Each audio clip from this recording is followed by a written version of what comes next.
Hello everyone. पिछले दिनों एक यूनिवर्सिटी के रिटायर्ड प्रोफेसर जो मेरे अजीज़ भी हैं, उनके मुंह से एक बड़ी इंटरेस्टिंग स्टेटमेंट सुनने को मिली। ही सेड, अगर आपने अपने अतीत यानी पास्ट की प्रॉब्लम्स को सॉल्व कर लिया है पर भविष्य में आने वाली प्रॉब्लम्स के सॉल्यूशंस नहीं निकाले हैं, अभी आपकी पूरी तैयारी नहीं है, तो आप इंडिया बन जाते हैं। और अगर आपने अपने अतीत यानी पास्ट की प्रॉब्लम्स को सॉल्व नहीं किया पर फ्यूचर की प्रॉब्लम्स को सॉल्व कर लिया है एंटीसिपेट करके, तो आप इजराइल बन जाते हैं। और यदि आपने ना पास्ट ना फ्यूचर की प्रॉब्लम्स को सॉल्व किया है, तो आप पाकिस्तान या नॉर्थ कोरिया हैं। And finally he said, if you solve your past problems as well as your future ones, यानी अपने अतीत और भविष्य दोनों के इश्यूज चैलेंजेस को आपने सॉल्व कर लिया है, देन यू बिकम सिंगापुर। सुनने में बड़ी इंटरेस्टिंग लगी मुझे ये एक्सप्लेनेशन, पर गहराई में सोचने पर, on serious thought, I found it profound. मुझे ये एग्जाम्पल्स बड़े मीनिंगफुल, एक्यूरेट और यूज़फुल लगे। मजाक मजाक में ये हमें समझाते हैं कि प्रॉब्लम्स को जड़ से ख़त्म करना कितना इम्पोर्टेंट है। पास्ट प्रॉब्लम्स भी और प्रेजेंट फ्यूचर प्रॉब्लम्स भी। पार्शियल और एडहॉक अप्रोच बहुत फ्रस्ट्रेटिंग और रिटार्डिंग हो सकती है। इजराइल को ही देख लीजिए, टेक्नोलॉजिकली इतना एडवांस हो चुका है इजराइल कि उसकी इनोवेशंस का लोहा दुनिया मानती है। कंप्यूटर और इंटरनेट की दुनिया में जिसे हम फायरवॉल कहते हैं, उसका आविष्कार इजराइल ने किया। पेन ड्राइव का आविष्कार इजराइल ने किया।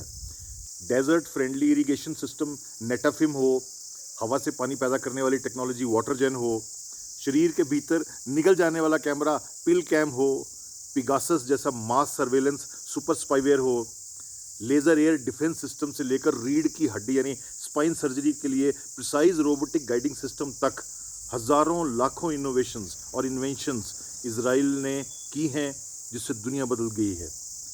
इजराइल ऑलरेडी भविष्य में है। उसने फ्यूचर की अधिकांश प्रॉब्लम्स का सोल्यूशन पहले से ही ढूंढ लिया है। पर इजराइल फिर भी चैन से नहीं सोता, क्योंकि इजराइल अपने पास्ट को अभी सुलझा नहीं पाया है। फिलिस्तीन और अरब देशों से उसके सीरियस कन्फ्लिक्ट की वजह से इजराइल हमेशा एक डर के साए में जीता है। हालांकि इजराइल और इजराइलियों को इस खतरनाक माहौल में जीने की आदत पड़ चुकी है, पर फिर भी खतरा तो है, क्योंकि पास्ट की प्रॉब्लम्स अभी सुलझी नहीं है। घाव गहरे हैं और हरे हैं। देर सवेर चैन से जीने के लिए इजराइल को अपने भूतकाल के सवालों को हल करना ही पड़ेगा। पास्ट की प्रॉब्लम्स को सॉल्व करने की टेक्नोलॉजी भी खोजनी पड़ेगी।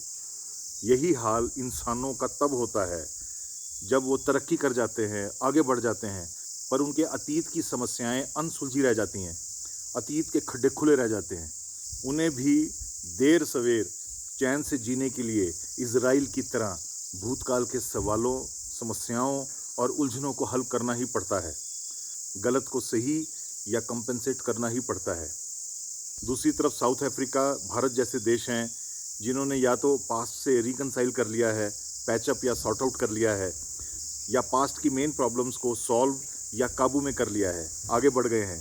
पर फ्यूचर की समस्याओं पर या तो अभी तक उनका ध्यान नहीं गया, या समय नहीं मिला, या अभी तक सॉल्व नहीं कर पाए। यही हालत उन लोगों की है जो अपने अतीत या अतीत की समस्याओं से तो मुक्त हो गए हैं, पर भविष्य की तैयारी में पिछड़ गए हैं, अभी पीछे हैं। तीसरी तरह के लोगों की हालत पाकिस्तान जैसे देशों की तरह है, जो जाने अनजाने, अनफॉर्चुनेटली या लापरवाही, नेगेटिविटी के चलते ना अपने पास्ट और ना अपने भविष्य की समस्याओं को सुलझा सके, और उनमें और धंसते जा रहे हैं।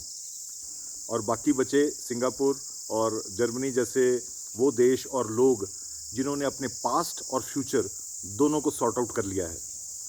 दरअसल लाइफ को एंजॉय करने की पोजीशन में आप तभी हो सकते हैं जब आपकी लाइफ में प्रॉब्लम्स ना हो या कम हो, और प्रॉब्लम्स कम तब होंगी जब पिछली प्रॉब्लम्स को आप ओवरकम कर लेंगे और फ्यूचर में कम से कम पैदा होने देंगे।